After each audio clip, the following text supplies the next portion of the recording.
Hello बच्चों, नमस्कार। DD पाठशाला में आप सभी लोगों का एक बार फिर से स्वागत है। आज हम आप लोग के सामने एक बहुत ही एग्जाम की दृष्टि से महत्वपूर्ण टॉपिक लेकर आए हैं। अगर ये कर लिए तो आपका एग्जाम में सवाल नहीं छूटेगा। 2 नंबर भी सवाल आ सकता है, 3 नंबर भी सवाल आ सकता है या 5 नंबर के भी सवाल बन सकते हैं, ठीक है? इसको मिस नहीं करना है। आपके 5 नंबर का एग्जाम में पक्का।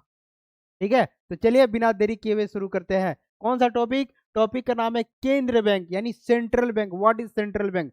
सीधा सवाल पूछ सकता है केंद्र बैंक से आप क्या समझते हैं, या इसमें ऐसे सवाल पूछ सकता है कि केंद्र बैंक का मुख्य कार्य क्या है, major function of central bank. या आपको ऐसे भी सवाल पूछ सकता है कि केंद्र बैंक साख का नियंत्रण कैसे करती है, how credit control by central bank. तो चलिए बिना देरी किए हुए तीनों का तीनों सवाल को लिपट जाते हैं। तो चलिए बिना देरी किए हुए शुरू करते हैं। क्या सबसे पहले सवाल क्या बन सकता है कि केंद्र बैंक से क्या समझते हैं? तो या जान लीजिए मेरे दोस्त, केंद्र बैंक किसी भी देश का सर्वोच्च बैंक होता है। किसी भी देश का सर्वोच्च मौद्रिक संस्था होती है। तो क्या लिखा हुआ है? केंद्र बैंक किसी भी देश का सर्वोच्च मौद्रिक संस्था होती है जो मुद्रा का आपूर्ति यानी मनी सप्लाई, लोन, क्रेडिट या बैंकिंग व्यवस्था को नियंत्रित करती है।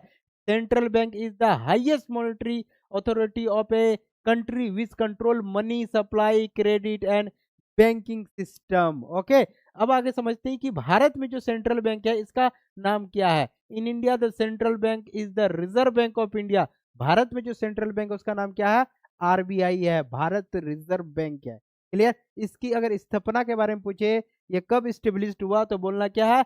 1 अप्रैल 1935 को। 1 अप्रैल 1935 को इसकी स्थापना हुआ था। किस एक्ट के तहत में? तो आरबीआई एक्ट 1934 के तहत में, 1934 के तहत में। क्लियर? अगर आपसे पूछा जाए जो केंद्र बैंक है भारत में, जो आरबीआई, इसका राष्ट्रीयकरण कब हुआ, नेशनलाइजेशन कब हुआ, तो क्या बोलना है? 1 जनवरी 1949 को।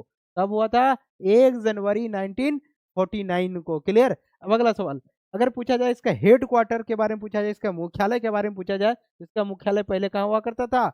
अभी अभी कहाँ है? मुंबई। पहले कहाँ हुआ करता था? तो बोलना है कोलकाता। पहले कहाँ हुआ करता था? कोलकाता में। अगर इसका प्रेजेंट गवर्नर के बारे में पूछा जाए तो प्रेजेंट गवर्नर कौन है? संजय मल्होत्रा। वर्तमान में जिसको गवर्नर है कौन है? संजय मल्होत्रा। ये आरबीआई के बारे में थोड़ा सा जानकारी।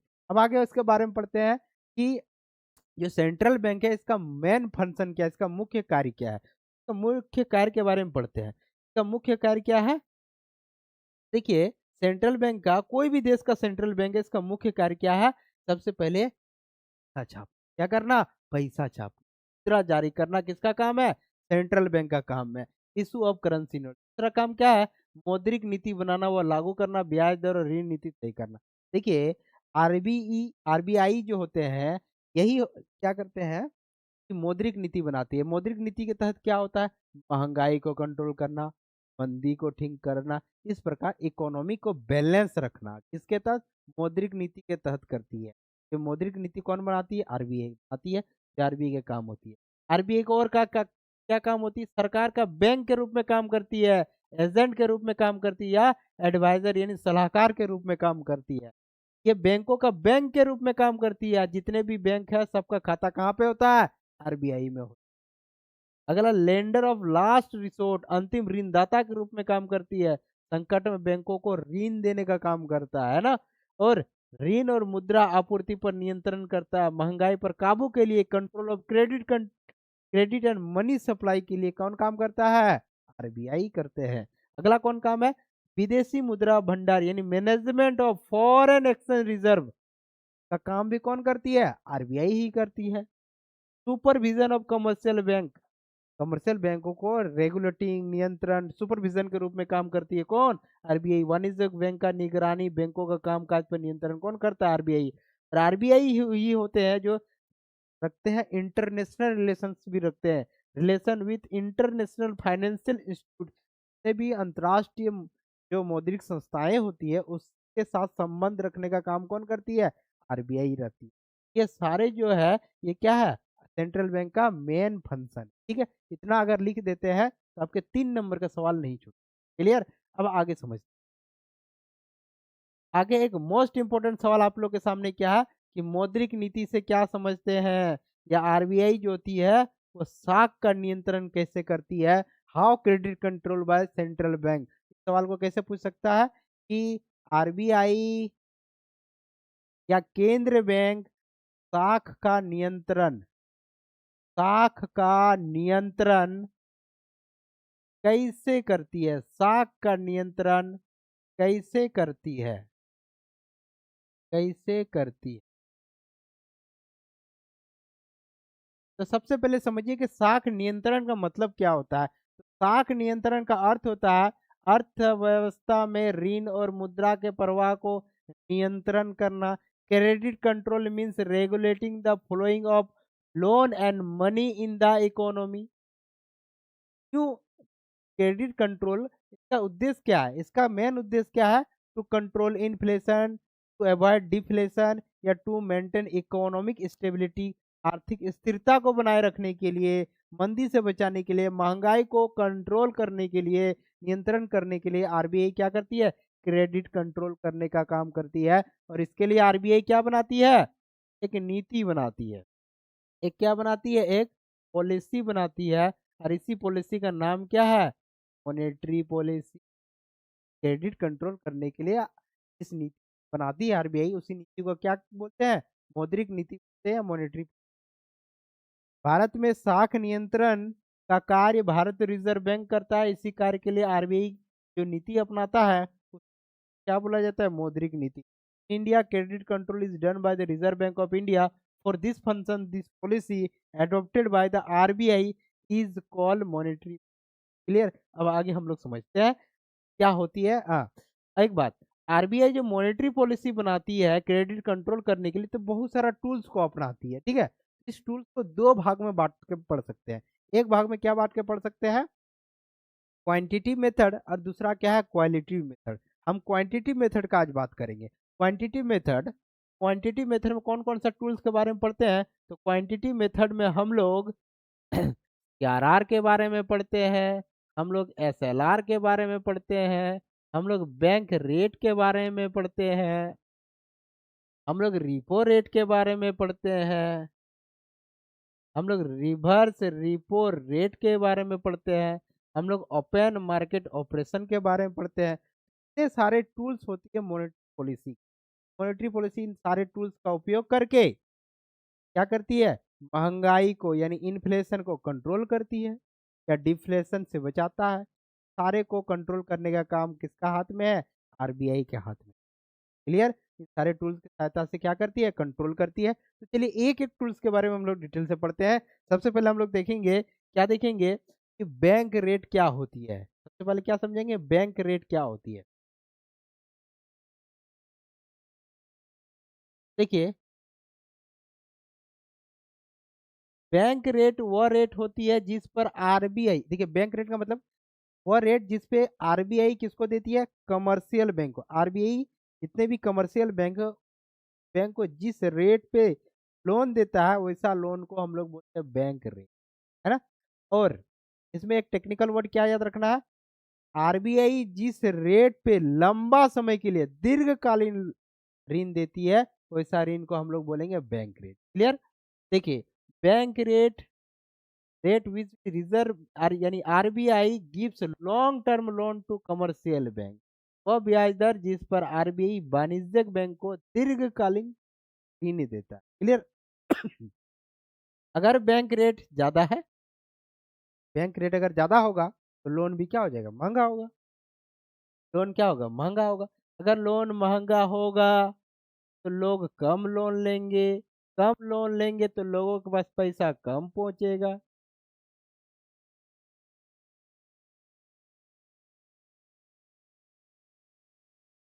लोगों के पास पैसा कम पहुंचेगा तो लोग डिमांड कम करेंगे। डिमांड कम करेंगे तो किसी भी गुड्स का प्राइस अपने आप क्या हो जाएगा? घट जाएगा। प्राइस घटना को ही क्या कहते हैं? डिफ्लेशन कहते हैं। यानी इन्फ्लेशन कम हो जाएगा। होगा कि नहीं होगा? तो बैंक रेट अगर यदि अधिक हुआ तो क्या हो जाएगा? इधर इन्फ्लेशन क्या हो जाएगा? कम हो जाएगा, सस्ता हो जाएगा। तो ऑपोजिट, अगर बैंक रेट अगर यदि सस्ता हो जाए, बैंक रेट अगर सस्ता कर दे तो लोग अधिक से अधिक क्या करेगा? लोन लेंगे। लोन सस्ता होगा, अधिक से अधिक लोग उधार लेंगे, लोगों के पास पैसा अधिक से अधिक पहुंच जाएगा। पैसा लोगों बस अधिक से अधिक पहुंच जाएगा तो लोग क्या करेंगे, अधिक से अधिक डिमांड करेंगे, और अधिक से अधिक डिमांड करेंगे तो किसी भी गुड्स का प्राइस क्या हो जाएगा, बढ़ जाएगा। प्राइस बढ़ना को क्या कहते हैं, ठीक है। बैंक रेट के माध्यम से इन्फ्लेशन बढ़ा दिया, बैंक रेट के माध्यम से महंगाई पर कंट्रोल कर लिया, तो बैंक रेट का काम है। अगला देखिए रिपो रेट, रिपो रेट भी रिपो रेट भी क्या होती है, आरबीआई कमर्शियल बैंक को लोन देती है, लेकिन शॉर्ट टर्म ऋण होता है।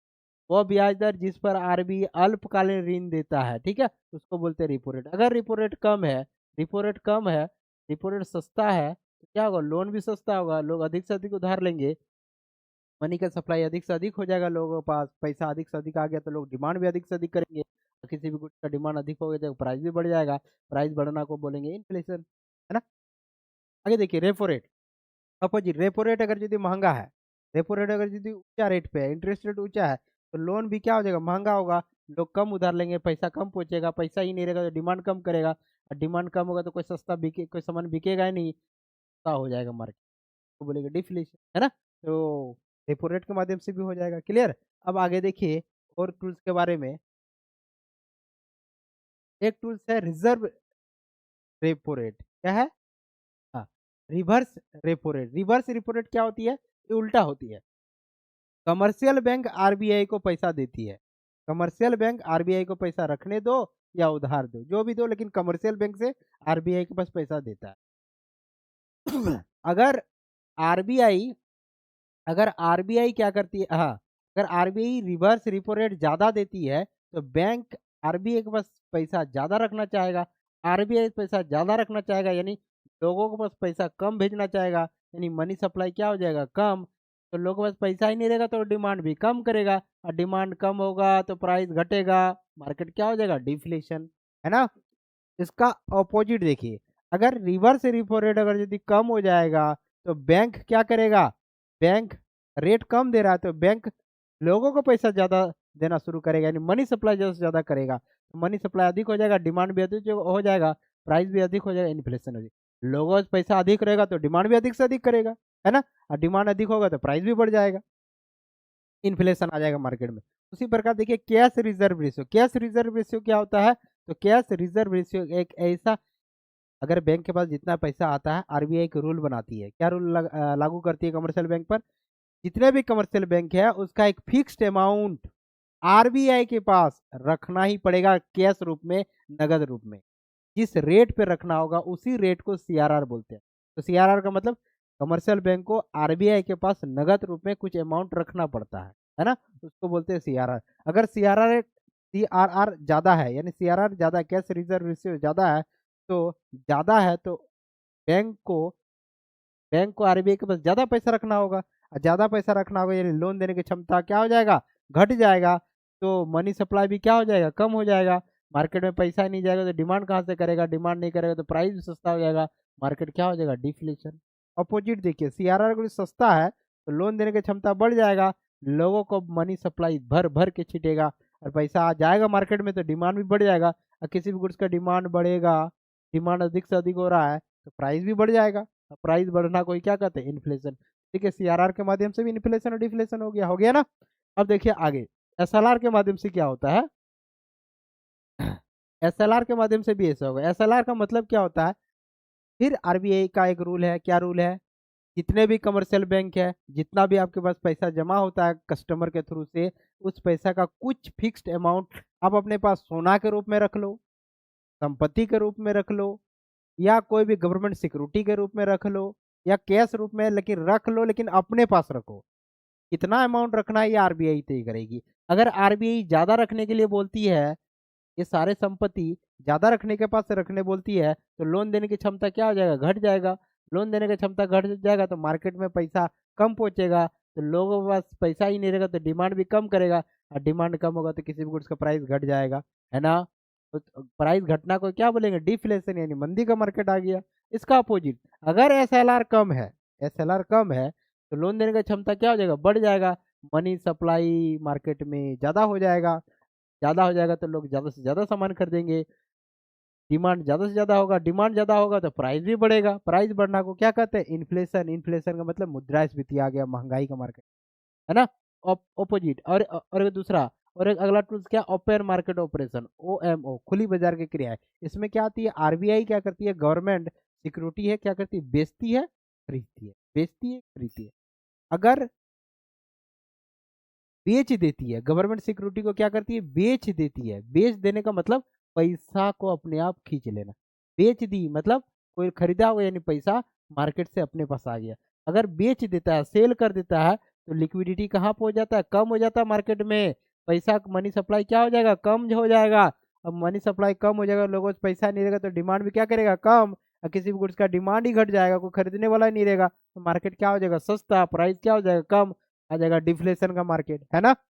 अपोजिट, अगर आरबीआई खरीद लेता है सिक्योरिटी को, खरीद लेता है, खरीद लेता का मतलब पैसा दे दिया, मार्केट में मनी सप्लाई अधिक हो गया। मनी सप्लाई अधिक हो गया तो डिमांड भी बढ़ जाएगा लोगों के पास, और डिमांड बढ़ जाएगा तो किसी भी गुड्स का डिमांड बढ़ेगा तो अपने आप प्राइस भी बढ़ जाएगा।